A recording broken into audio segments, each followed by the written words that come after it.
President Trump has been getting into it with the Minneapolis mayor, Jacob Frey. So this is over the expenses that are due to be incurred by this rally. So Jacob Frey is trying to charge, well, he's charging the Trump campaign over $500,000 for this rally.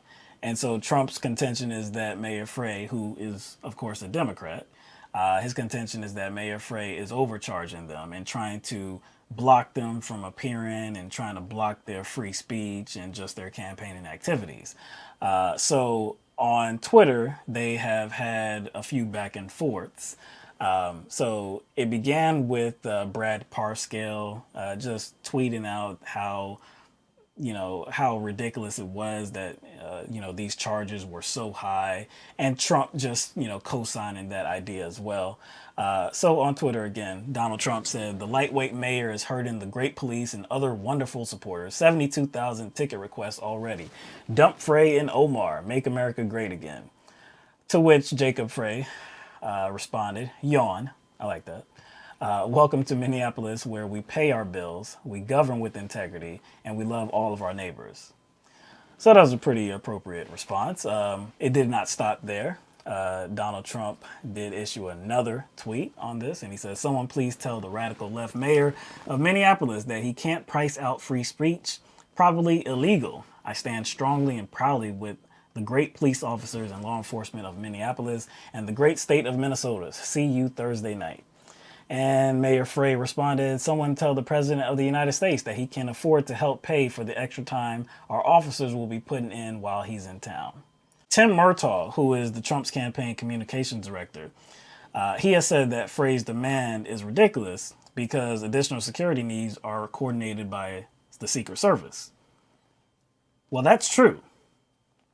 The Secret Service does coordinate, law enforcement, their operations, of course. They do coordinate a lot of this.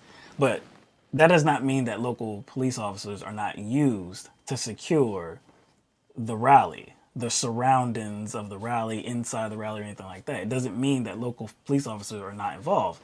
They are. So just by saying that Secret Service is involved and they're coordinating all this does not mean that they're footing the bill. No, they're just involved in the coordination.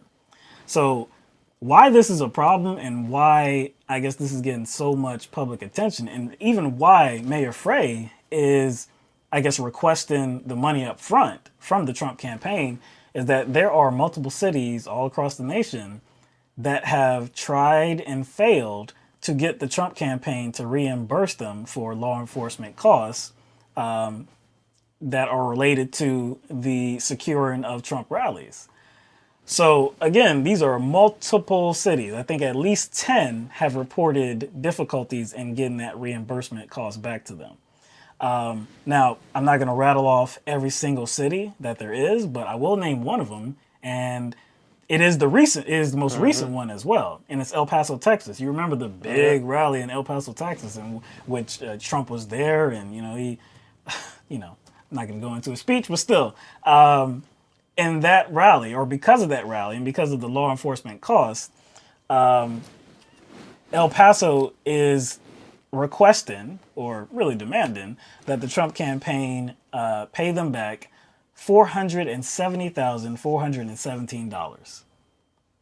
And that still hasn't been paid. That has not been paid as of yet. Actually, if you add up all the 10 cities together, we're talking about over $840,000. I think he owes DC $9 million. So what you're $9 saying? million.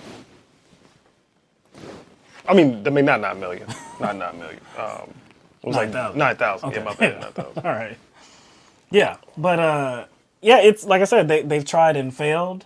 They've put in many requests, and the Trump campaign has pretty much ignored them. Now, you might wonder, how are they getting away with this? They're incurring all these expenses. How are they getting away with not paying back what is due to these cities? Especially when you take into account the big third quarter that the Trump campaign and the Republican National Committee had. It was just announced just a few days ago that they had brought in $125 million in the third quarter. and they have, I believe, over 100 million cash on hand. So it looks as though they have much money. Looks like they have a lot of money and enough money to pay their expenses. So why are they not doing it? The reasons why, the reason why is that there's nothing that really says that they have to. They didn't enter into any contracts with these cities. It was really just a, hey, we're coming to the city. We're going to hold a rally. We want to put it in this place. We need a venue big enough to hold all of these people. I don't know if there was any discussion beforehand about costs that were incurred and the process that, had to be undergone to get that money back. That would have to be something that people would have to ask the city about, those negotiations or just those discussions. So I don't know that, but I do know that I don't believe that there are any contracts that stipulates that the Trump campaign has to reimburse the city for law enforcement costs. I guess the process is so routine that most cities don't think it's necessary. Why would you think a presidential campaign, especially the current president of the United States, why would you think they would stiff you?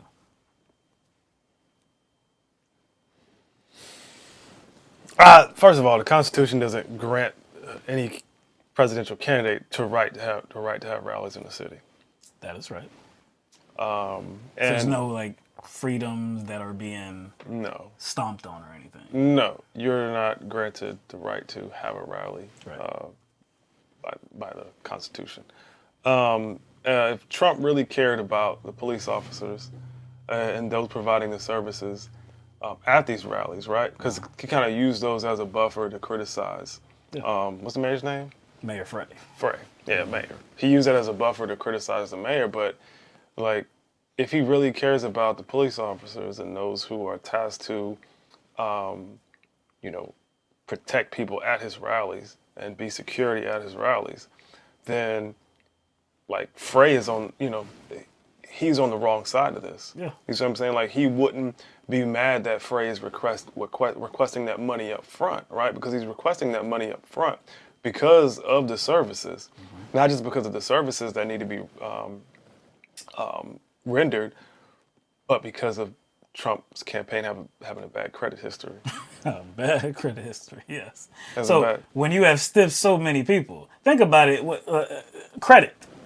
If you have not paid your bill so many times, what happens? Are you going to get just a regular credit card anymore? Are they going to just give you a credit card, or are they going to give you a prepaid credit card?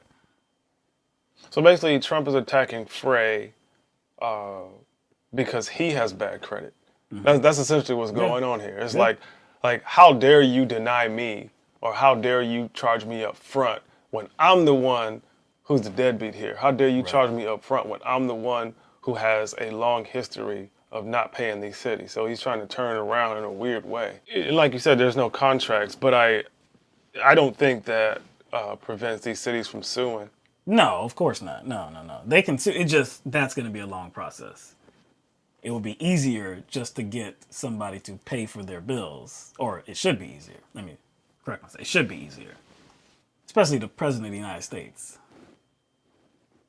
Well, he's a cheapskate.